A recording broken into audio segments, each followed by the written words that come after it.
We've been trying to put pressure on Kyrstan Sinema to get her to change her position on getting rid of the filibuster so that bills like the For the People Act can actually be passed.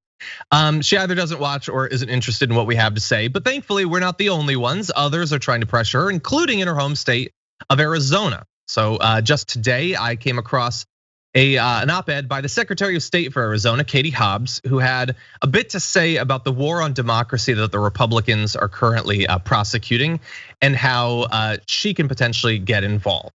Thank you, Sophie, our producer, is pointing out that she's gonna be running for governor. Thank you, Sophie. So here is what Katie Hobbs had to say. Democracy is under siege in Arizona. As part of the big lie that Republicans have been pushing about electoral fraud, they're conducting an audit in our largest county. Most Arizonans, Democrats, Republicans, and independents understand that the audit is a farce. But Republicans aren't just protesting the results of our most recent presidential election. They are laying the groundwork to steal the next one. This twisted logic has propelled voter suppression laws across the country in Arkansas, Florida, Georgia, Iowa, Montana, and other states. So look, if you've been watching this channel, you know this. We've been talking about this ad nauseum. Something needs to be done. And in theory, something like the For the People Act could do quite a bit to actually help out. The thing is, right now, it doesn't seem like that's gonna pass for two reasons. First of all, the Republicans would just veto it, or they would filibuster it, effectively vetoing it. And even if they weren't to do that, as of right now, Senator Joe Manchin hasn't even signed on to it. But first things first, with the filibuster. So Katie Hobbs says the For the People Act is in jeopardy because 50 Republican senators and several Democratic ones are not taking the steps needed to pass it. Democrats, including Joe Manchin of West Virginia and Kyrstan Sinema of Arizona, either do not support the bill or refuse to touch the filibuster, an arcane Senate rule that has often been used to block voting rights in order to bring the bill to a vote. Sinema and I serve the same state. We both know that if we do nothing now, Arizonans' access to the ballot will be stripped away by the Republican legislators. If Republicans want to make the right to vote a partisan issue, that's their problem. I know, and I believe the US senators know too, that access to the ballot isn't a red or blue policy, but a basic American value. I mostly disagree with that last point. It clearly has become a very partisan issue, but I agree with her that something needs to be done.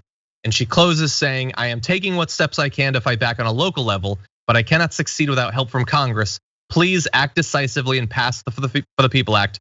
We are running out of time. So, she's not like burning Sinema to the ground or anything, but she is calling her out. What are your thoughts? I mean, yeah, I wish she would burn it to the ground. Not literally, obviously, we peace, love, and happiness over here. But you know what I mean? Rhetorically, I would love to see her come after this woman because, again, we talked about when the Republicans know what they want, they go after it and they get it. This idea that Mitch McConnell or anybody within the Republican Party would come out for, say, a big tax cut that couldn't get through because Democrats wouldn't help them pass a bipartisan bill. You think they would come out and say, wait, hold on, guys, we really want to do it, but the Dems aren't on board yet. We got to get the Dems on board because bipartisanship is everything. Like, we need Nancy and the whole Democratic Party to be on board with our bills because bipartisanship is more important than everything else. No, you've never heard them say that or do that. When they want something, they get it done with or without the Democrats. Like this idea that this woman is giving countless press conferences at this point to talk about the sanctity of the filibuster and working together, reaching across the aisle. Show me the proof. Just show me the proof that bipartisanship is what Americans love and want more than anything. It's insanity.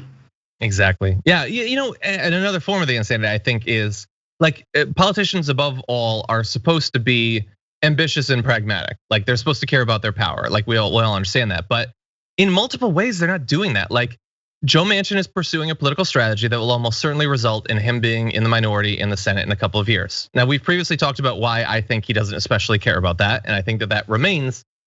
But like he still in theory wants to be in the Senate, and you would think Kyrstan Sinema would as well. So Kyrstan Sinema is maintaining a filibuster that is going to result in the For the People Act not being passed. And that is going to substantively lower the chance that she gets reelected to that seat. Like they're changing laws in Arizona to make it hard for Democrats to vote, to make it easier to overturn elections. How does she not get that if she does win, and it's not a blowout, like if it's a squeaker, then they're not just gonna audit her election. And some future Republican governor of Arizona isn't going to overturn it and decide, I'm just gonna appoint who I want. Like, I hope that it never comes to that, but it certainly seems plausible, and much more plausible as Arizona Republicans continue to decimate voting rights there. Like, I don't get why they aren't scared about what is going to happen to their own careers if they don't do something about the laws that we're seeing being passed around the country. She must have it on good authority that if she plays ball, she's safe. I don't know. This woman's political instincts seem to be pretty crap. That you wouldn't want to put your name on stuff that's highly popular around the country just makes no sense. And I think part of it is just like, if they do get rid of the filibuster, that would mean that they would have to work. Yeah, they would have to do their jobs, they would have to actually govern. There would be no excuses. When you're Joe Manchin, you like being in a minority. You're not expected to do anything. We don't have any power. We can't pass anything. You just get to show up to work, pass the time, eat your free lunch, and do what you do, right? That seems pretty obvious to me that this dude has absolutely no interest in governing this country. I bet that free lunch is pretty good. Yeah, I would assume so too.